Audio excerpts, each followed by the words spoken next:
నమస్తే, welcome to our channel. నేను మేసిరి. ఢిల్లీలో జగన్ దూత, అసలు ఢిల్లీలో జగన్ దూత ఏం చేస్తున్నాడు, దేనికోసం వెళ్ళారు? సో ఈ అంశాన్ని మనకు వివరించడానికి మనతో పాటు ఉన్నారు ప్రముఖ రాజకీయ విశ్లేషకులు అంకమరావు గారు. నమస్కారం సార్. నమస్తే సిరి గారు. సార్, ఇప్పుడు చూస్తుంటే ఢిల్లీలో జగన్ దూత అంటే ఢిల్లీలో జగన్ దూత అసలు ఏం చేస్తున్నారు, అసలు ఎందుకు వెళ్ళాల్సి వచ్చింది, అక్కడ ఎవరిని కలవబోతున్నారు? అంటే సహజంగానే ఇప్పటి వరకు కేంద్ర ప్రభుత్వంతో సత్సంబంధాలు నెరిపి వాళ్ళకి ఎలాంటి ఇబ్బందులు లేకుండా వాళ్ళకి ఇప్పటి వరకు కూడా రాజ్యసభలో ఎప్పుడు వీళ్ళ సభ్యుల అవసరం వచ్చినా కూడా వాళ్ళకు అనుకూలంగానే మలుచుకుంటూ వాళ్ళకు అనుకూలంగానే ఓట్లు ఇస్తూ ఇప్పుడు దాకా ఆయన నడుపుకుంటూ వస్తూ ఉన్నాడు.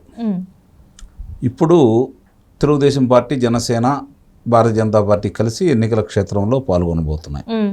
ఇవి మూడు ముందుగా జనసేన తెలుగుదేశం పార్టీని విడగొట్టాలని విశ్వ ప్రయత్నం చేశాడు. సరే, అది సఫలం కాలేదు. వాళ్ళిద్దరూ చాలా బలంగా కలిసిపోయారు. కనీసం భారతీయ జనతా పార్టీ వాళ్ళతో కలవకుండా చేయడాలని విశ్వ ప్రయత్నం కూడా చేశారు. అది కూడా విఫలమయ్యారు. అలాగే ప్రధానమంత్రి గారు వచ్చారు. చిలకలూరుపేట దగ్గర ఉన్నటువంటి బొప్పూడిలో భారీ సభలో పాల్గొన్నారు, వెళ్ళారు. కొంచెం ఆనందపడ్డారు, ఎందుకంటే వాళ్ళు విమర్శించలేదు అని. అంటే ఇంకా మా మీద ప్రేమ ఉంది, మాకు ఎలాంటి ఇబ్బందులు లేవు అని చెప్పని వాళ్ళు ఊహించుకొని ఉంటారు. కానీ ఇప్పుడు నిన్న తీసుకున్నటువంటి చర్యలతోటి 5 ముగ్గురేమో ఐఏఎస్ అధికారులు, 6 ఐపీఎస్ అధికారులు, వాళ్ళ మీద చర్యలు తీసుకున్న తర్వాత ఒకంత భయం మొదలయ్యి ఉంటుంది సహజంగానే. కాబట్టి దాన్ని ఏదో విధంగా గతంలో ఉన్న పరిచయాలను అడ్డం పెట్టుకొని కేంద్ర పెద్దల దగ్గర మళ్ళీ మంచి మార్కులు సంపాదించుకోవడం కోసం అతని ప్రయత్నం అతను చేస్తాడు. అది తప్పు కూడా పట్టాల్సిన అవసరం కూడా లేదు. కానీ ఈరోజు ఉన్న పరిస్థితుల్లో పొత్తు ధర్మాన్ని అనుసరించి భారతీయ జనతా పార్టీ తెలుగుదేశం పార్టీకి అనుకూలంగా చేయాల్సిన అవసరం లేదు. వ్యవస్థల్ని వాటి పని వాడు చేసుకుంటూ సక్రమంగా ముందుకు తీసుకెళ్తే చాలు. ఈరోజు 29 రాష్ట్రాలు ఉన్నటువంటి భారతదేశంలో ఏ రాష్ట్రంలో కూడా ఒకే రోజు 9 మంది అధికారుల్ని విధుల నుంచి తప్పించలేదు. దీంట్లో కూడా అక్షరక్రమంలోనే కాకుండా అధికారులు తప్పులు చేశారు, వాళ్ళని తప్పించారనే దాంట్లో కూడా ఆంధ్రప్రదేశ్ మొదటి స్థానంలోనే ఉంది. అందుట్లో కూడా ఎలాంటి సందేహం ఏం లేదు. మరి ఈ పరిస్థితుల్లో ఇలాంటిదే కనుక కొనసాగింపు జరుగుతూ ఉంటే వాలంటీర్లను ఆపేయమన్నారు. వాలంటీర్లు విధుల్లో వాళ్ళు ఎట్టి పరిస్థితుల్లో కూడా ప్రచార కార్యక్రమాల్లో కానీ లేకపోతే ఇలా సహకరిస్తే వాళ్ళ మీద తీవ్ర చర్యలు తీసుకుంటామని చెప్పడం కూడా జరిగింది. కాబట్టి వాళ్ళని దూరంగా పెట్టేశారు. ఇప్పుడు భారతీయ జనతా పార్టీ దూరం అయిపోయింది. ఇక్కడ ఉన్నటువంటి కేసీఆర్ గారు అధికారం కోల్పోయారు. ఇంకేముంది వాళ్ళకి?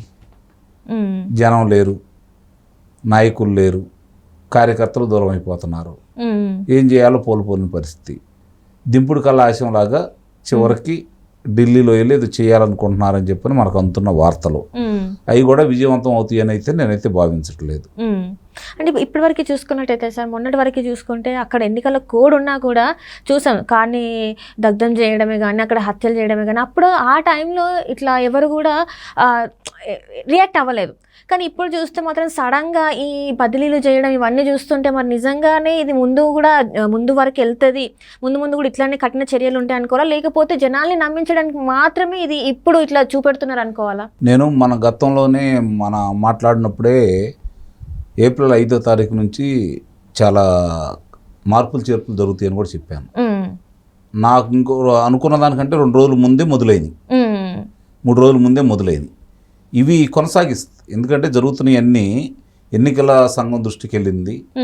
అలాగే పింఛన్లకు సంబంధించింది కూడా వీళ్ళు ఆడుతున్న నాటకం కూడా వాళ్ళ దృష్టికి వెళ్తుంది. కాబట్టి వీళ్ళతోటే కాకుండా డీజీపీ గారు, సిఎస్ గారు, చాలామంది జిల్లా ప్రధానాధికారులు అంటే కలెక్టర్లు, వీళ్ళందరి మీద కూడా చర్యలు ఉంటాయి.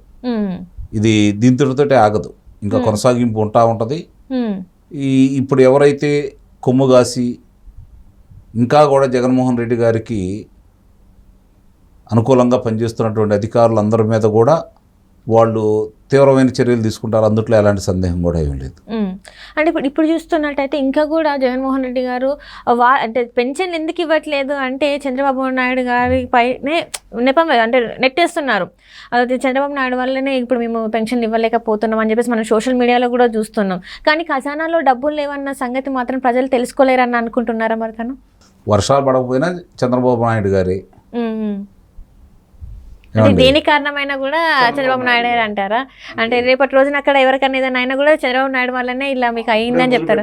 శవరాజకీయాలు మళ్ళీ వీళ్ళ వల్లే చనిపోయారు వృద్ధులు అని చెప్పని ఈ పింఛన్కు సంబంధించి ఇప్పుడు వాళ్ళకి అనుకూలంగా ఏదొచ్చినా సరే శవాలు కావచ్చు, లేకపోతే రాజకీయానికి సంబంధించింది కావచ్చు, ఏదొచ్చినా తన పార్టీకి అనుకూలంగా మలుచుకోవడంలో వాళ్ళు సిద్ధహస్తులు.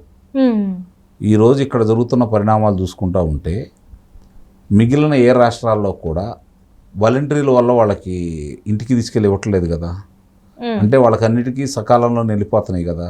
ఆంధ్ర రాష్ట్రంలోనే ఆ ప్రక్రియ ఎందుకు తీసుకొచ్చారు? వాళ్ళకు అనుకూలంగా ప్రజల యొక్క సమాచారాన్ని గుట్టుముట్లన్నీ తెలుసుకొని వాళ్ళ చెప్పు చేతుల్లో పెట్టుకోవడం కోసం మాత్రమే వాలంటీర్ వ్యవస్థను తీసుకొచ్చారు. అది విజయవంతంగా ఇప్పటివరకు పూర్తయిపోయింది.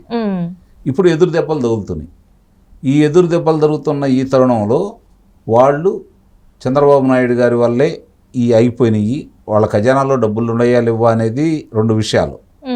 ఒకటి, అందరికీ ఇవ్వాల్సిన ప్రక్రియ ప్రకారం బిల్లులు వెళ్ళిపోయినాయా లేదు, అలా కాకుండా కొంతమందికి గుత్తేదారులకి వాళ్ళకి ఇచ్చారా అంటే నిరంతరంగా జరిగేదానికి వెళ్ళిపోతే తప్పు పట్టాల్సిన పని లేదు, నెలవారీ దేనికి వెళ్ళాలనే దానికి.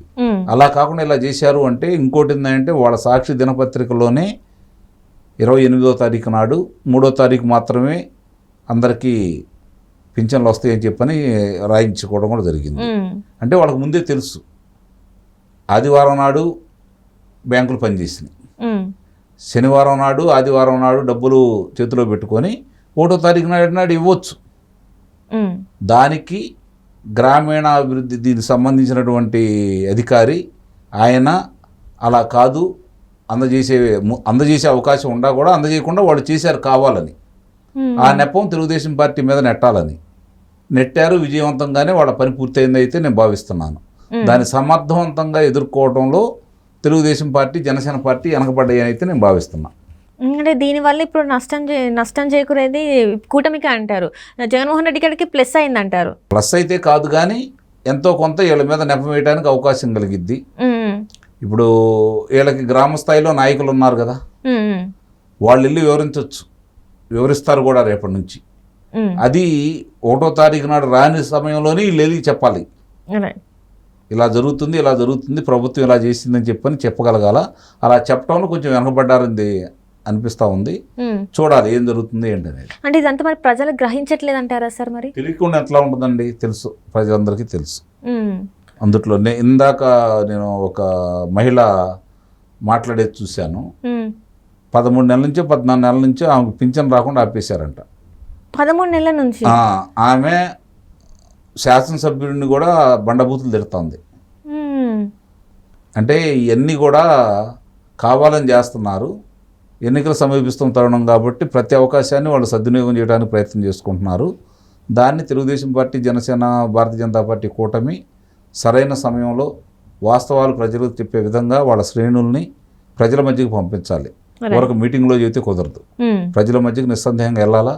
ఎవరైతే లబ్ధిదారులు ఉన్నారో ఈ ముసలా వాళ్ళు, అనారోగ్యంగా ఉన్నవాళ్ళు, వికలాంగులు, వాళ్ళ దగ్గరికి వెళ్ళేసి ఎందుకు రావట్లేదు, ఏం జరిగిందని చెప్తే దీనికి పరిష్కారం దొరికిద్దని అయితే నేను భావిస్తున్నాను.